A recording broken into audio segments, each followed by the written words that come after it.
On a cloudy fall day, a Soviet Tu-95 bomber flies over the island Novaya Zemlya, located in the Arctic Sea. Reaching a height of 35,000 feet, the pilot drops his ordnance. The Tsar Bomba, a 50-megaton nuclear bomb. Within moments, the fusion device detonates, shooting a flash of light through the atmosphere, visible from 600 miles away.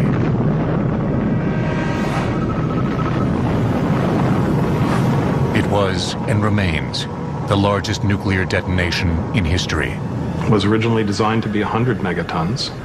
It very nearly killed the senior officer who was piloting the aircraft that dropped the test article. Capable of destroying everything within a 15-mile radius and delivering third-degree burns within a 64-mile radius. The Tsar Bomba remains the final word in total annihilation of an enemy target. Today, the Tsar Bomba is but a reminder of the Cold War arms race and the danger of an all-out nuclear war that would have likely caused the destruction of both the US and Soviet Union, if not the world.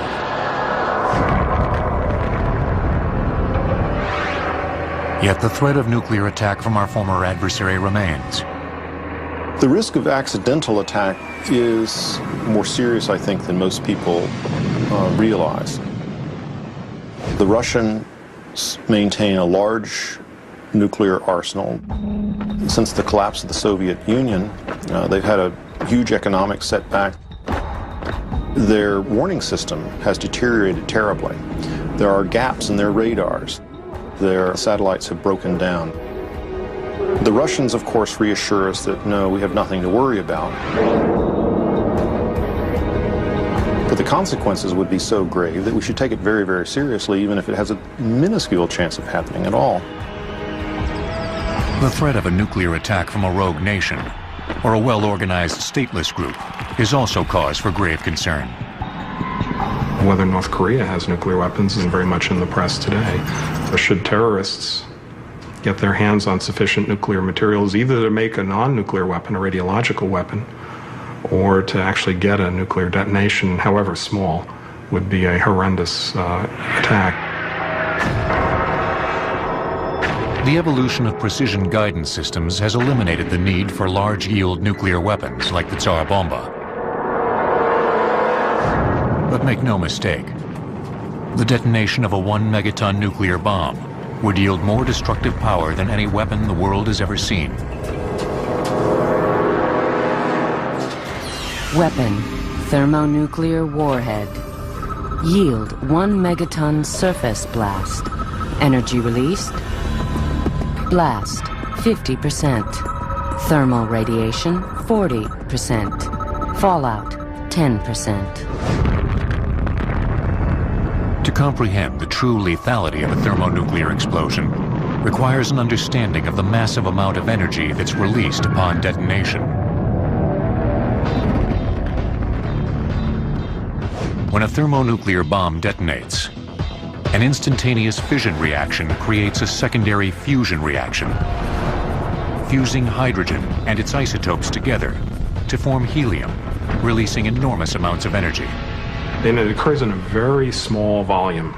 Therefore, the total energy divided by the volume is very large. And that means the temperatures are stupendously high. Temperatures that are higher than the center of the sun. Upon detonation, a thermonuclear bomb emits a stream of X-rays, infrared rays, and gamma rays. This is referred to as thermal radiation and is visible to the naked eye in the form of a brilliant flash of light, lasting from 1 to 10 seconds.